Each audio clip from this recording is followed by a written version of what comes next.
SLBC tunnel సందర్శన అనంతరం CM Revanth Reddy మాట్లాడుతున్నారు. లైవ్ చూద్దాం. అన్యాయం చేసింది. ఇవాళ ఈ ప్రాజెక్టులు పూర్తి చేసుకోకపోవడం వల్ల కృష్ణానది మీద ప్రారంభించిన ఏ ఒక్క ప్రాజెక్టు ఉమ్మడి రాష్ట్రంలో అన్యాయం జరిగింది సమైక్య పాలనలో అని చెప్పిన చంద్రశేఖరరావు గారు కృష్ణానది మీద ఆనాడు మొదలుపెట్టినాయి కానీ ఆయన మొదలుపెట్టినాయి కానీ భీమా కానీ నెట్టంపాడు కానీ కోయిల్ సాగర్ కానీ పాలమూరు రంగారెడ్డి కానీ లేకపోతే కల్వకుర్తి కానీ ఎస్ఎల్బీసీ కానీ ఏ ఒక్క ప్రాజెక్టు కూడా 10 సంవత్సరాలు ముఖ్యమంత్రిగా ఉండి ఒక్కటి పూర్తి చేయలే. ఇక తెలంగాణ కోసం కొట్లాడి తెలంగాణను సాధించుకున్న ఉద్దేశాన్ని కూడా దెబ్బతీసిండు చంద్రశేఖరరావు గారు. వారు 10 సంవత్సరాల ఖర్చు పెట్టింది ఎంత సాగునీటి ప్రాజెక్టు కాంట్రాక్టర్లకు చెల్లించిందంటే 1,86,000 కోట్ల రూపాయలు చంద్రశేఖరరావు గారు 10 ఏళ్లలో కేవలం సాగునీటి ప్రాజెక్టుల కాంట్రాక్టర్లకు చెల్లించిండు. ఆ 1,86,000 కోట్ల రూపాయలలో 1,03,000 కోట్లు కాళేశ్వరం కాంట్రాక్టర్లకే చెల్లించిండు.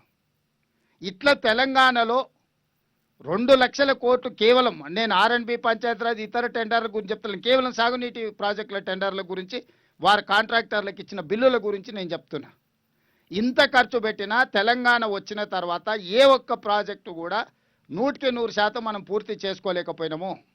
ఆ పక్కల వెలుగోడు ప్రాజెక్టు కానీ ఇతర ప్రాజెక్టులు కానీ అవతల వాళ్ళు వేగంగా కంప్లీట్ చేసుకోవడం ముచ్చుమారి కానీ ఇట్లా ప్రతి ప్రాజెక్టు చివరికి రాయలసీమ లిఫ్ట్ పేరు మీద మళ్ళొక దాదాపుగా రోజుకు 10 టీఎంసీల నీళ్లు తరలించడానికి అవతల ప్రణాళికలు వేసుకొని నీళ్లు తరలించకపోతున్నారు.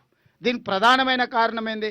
కృష్ణానదిలో మన వాటా మనం వాడుకోకపోవడం వల్ల 811 టీఎంసీలు నికర జలాలలో చంద్రశేఖరరావు గారు స్వయంగా హరీష్ రావు గారు పోయి 512 టీఎంసీలు ఆంధ్రప్రదేశ్ తీసుకెళ్ళండి, కేవలం 299 టీఎంసీలు మాకు చాలని సంతకాలు పెట్టి వచ్చారు 10 సంవత్సరాలు.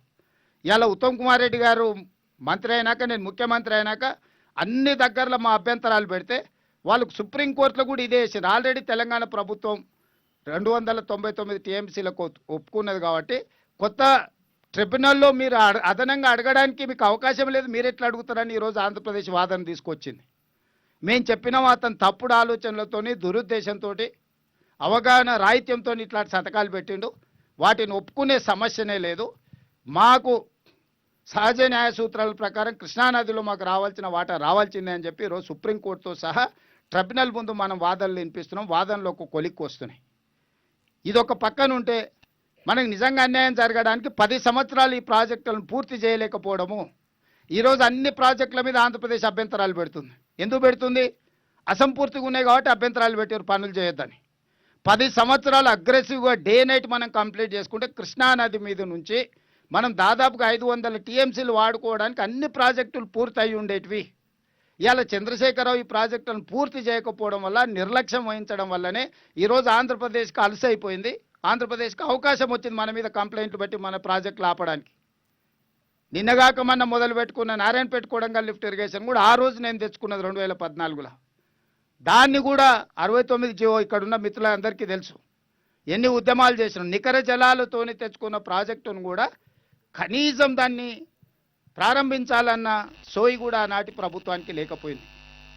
ఈ నేపథ్యంలో మనకు అత్యంత తక్కువ ఖర్చుతోటి భారతదేశంలో ఇంత తక్కువ ఖర్చుతోని 30 టీఎంసీల నీళ్లు తీసుకెళ్లడానికి ఎక్కడా ప్రాజెక్టు లేదు.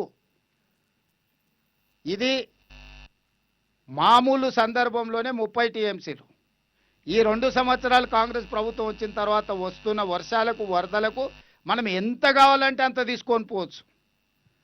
వాళ్ళకు పోతిరెడ్డిపాడు ఎట్లనో దానికి ప్రత్యామ్నాయం అంతకంటే మంచి ప్రాజెక్టు ఈరోజు ఎస్ఎల్బీసీ టనెల్. అట్లాంటి ప్రాజెక్టును కూడా పూర్తి చేయలే. మేము వచ్చి పనులు మొదలు పెట్టినాం. కొంత దూరం కదిలిన తర్వాత ఊహించని ప్రమాదం జరిగి 8 మంది కార్మికులు చనిపోయారు. మాకందరికి బాధ ఉంది. ఒక మనిషి ప్రాణం విలువ మాకు తెలుసు. వాళ్ళ కుటుంబాలను ఆదుకునే ప్రయత్నం చేసిన ఉత్తమ్ కుమార్ రెడ్డి గారు ఆ సందర్భంలో ఇక్కడనే ఉండడం కాదు, వారు భారత సైన్యంలో పనిచేయడం వల్ల వారికి ఉన్న పరిచయాలను ఉపయోగించి ప్రధానమంత్రితో సహా ప్రతి మంత్రితో మాట్లాడి ఈరోజు భారత సైన్యంలో ఉన్న అత్యంత నైపుణ్యం కలిగిన అధికారులందరినీ కూడా ఇక్కడికి రప్పించి శాశ్వతంగా ఇక్కడ కూర్చోబెట్టి సమస్యలు పరిష్కరించడానికి ప్రయత్నం చేసినాం. ఇవాళ ఆ రోజు జరిగిన దుస్సంఘటన సందర్భంలోనే ఆర్మీ సపోర్ట్ కాదు, ఇవాళ ఈ ప్రాజెక్టును పూర్తి చేసుకోవడానికి కూడా కంప్లీట్గా ఆర్మీలో ఉన్న నిపుణులైన అధికారులను డెప్యుటేషన్ మీద తెచ్చుకోగలిగినాం ఈరోజు.